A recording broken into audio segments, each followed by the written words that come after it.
आपलं पूजा आणि करण या स्टोरीचा तिसरा पार्ट सुरू आहे. जर मागचे 2 पार्ट पाहिले नसतील तर ते आत्ताच पाहून घ्या. चला स्टोरी सुरू करते.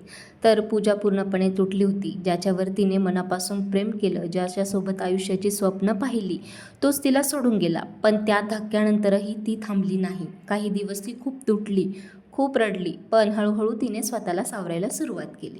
तिने ठरवलं की आता ती स्वतःसाठी जगणार. तिने भूतकाळ मागे सोडण्याचा प्रयत्न तर केला आणि स्वतःवर लक्ष केंद्रित केलं. सुरुवातीला सगळं खूप कठीण होतं. जुन्या आठवणी सतत डोक्यात येत होत्या, पण तरीही तिने हार मानली नाही.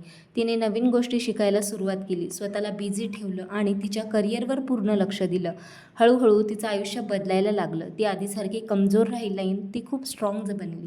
काही महिन्यानंतर पूजाच्या आयुष्यात खूप मोठा बदल झाला होता. तिच्या मेहनतीमुळे तिला ऑफिसमध्ये प्रमोशन देखील मिळालं. त्या दिवशी ती खूप आनंदी होती, कारण ही जिंक कोणावर नव्हती तर स्वतःवर होती. तिने स्वतःला प्रूव्ह केलं होतं. तिच्या चेहऱ्यावर पुन्हा एकदा आत्मविश्वास दिसत होता आणि आता तिच्या डोळ्यामध्ये दुःख नव्हतं, तर एक वेगळी चमक होती. एक दिवस ती ऑफिसमध्ये काम करत असताना अचानक कोणीतरी तिचं नाव घेतलं. ती मागे वळली आणि समोर करण उभा होता.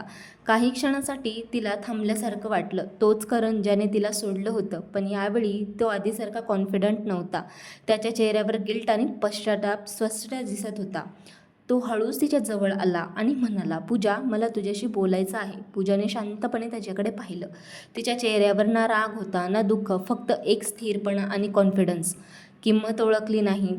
करण म्हणला, "मी खूप मोठी चूक केली. आज मला कळतंय की तू माझ्यासाठी किती इम्पॉर्टंट होतीस. मला एक चान्स देशील का?"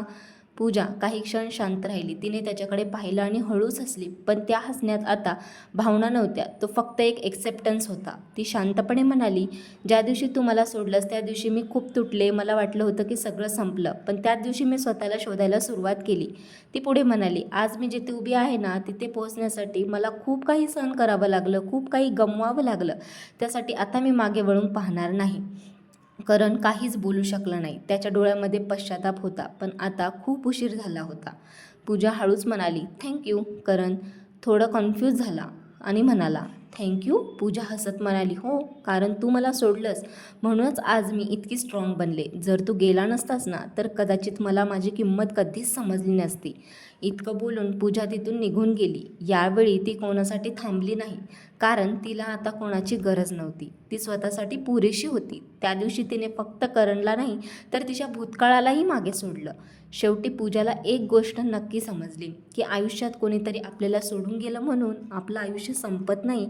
खरं तर तीच एक नवीन सुरुवात असते, कारण आपल्याला मजबूत बनत असतात त्या वेदना आणि शेवटी जिंकतो तोच जो स्वतःवर विश्वास ठेवत असतो. तर खरं प्रेम कधीच तुम्हाला तोडत नाही आणि तो जोडतो तो कधीच तुमचा नव्हता. पूजाचा कॉन्फिडन्स पाहून तुम्हाला काय वाटतं ते मला कमेंट करून नक्की सांगा आणि चॅनलला सबस्क्राईब मात्र करा.